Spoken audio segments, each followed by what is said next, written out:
Kirby has made his debut on Nintendo's latest console. But even with all his new abilities and an HD coat of paint, he can't seem to break the mold. The story is what you'd expect if you've played any Kirby games in the past.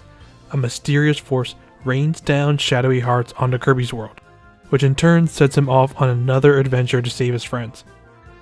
They contextualize the adventure in a fun and interesting way, with hub worlds expanding from flying around Kirby's home planet, then to a large galaxy-sized area to fly around in.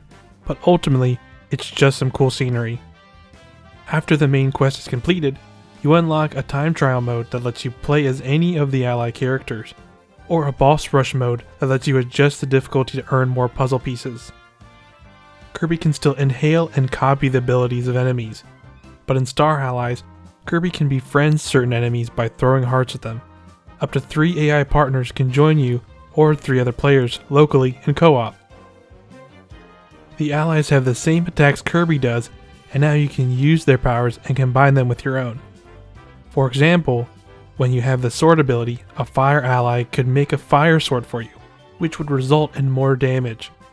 While that sounds cool on paper, these combinations don't really make much of a difference. Besides 1 or 2 allies like the cook, most act as the same attack or effect, just with a different element attached to it. Another mechanic is also introduced that has you and 3 allies combining to take out obstacles. In the case of the Friend Star, it changes the gameplay to a side-scrolling shoot-'em-up. It's a nice change of pace, but most of the other combinations are rarely used. Having the AI-controlled partners removes most of the challenge from the game. While Kirby games aren't really known for their difficulty, it's a lot more apparent this time around. The allies are central to the gameplay.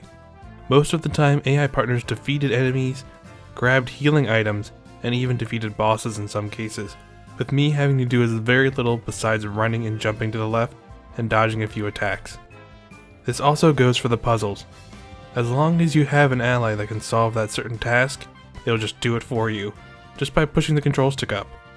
This makes puzzles feel a lot less fun to solve because you don't really need to figure anything out for yourself. The rewards for completing those puzzles don't help either. There's only 2 different collectibles to find: puzzle pieces that unlock photos of Kirby and friends from previous games, and large buttons that unlock a handful of extra stages. I've been a fan of the puzzle elements from previous Kirby games, so it's sad to see the potential for interesting puzzles squandered with the AI usually doing most of the work for you. Kirby Star Allies still feels like the same game I've been playing for years. It's hard to not look at Nintendo's other big releases on the Switch and not be disappointed by them premiering one of their big franchises in such an uninspired form.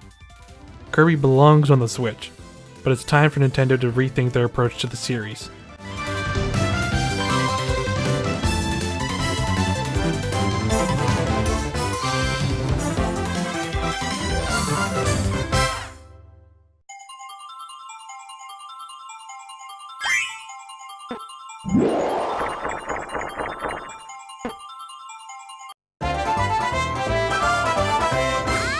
Thanks for watching. For more reviews, podcasts, and gaming news, check out irrationalpassions.com or follow us on Twitter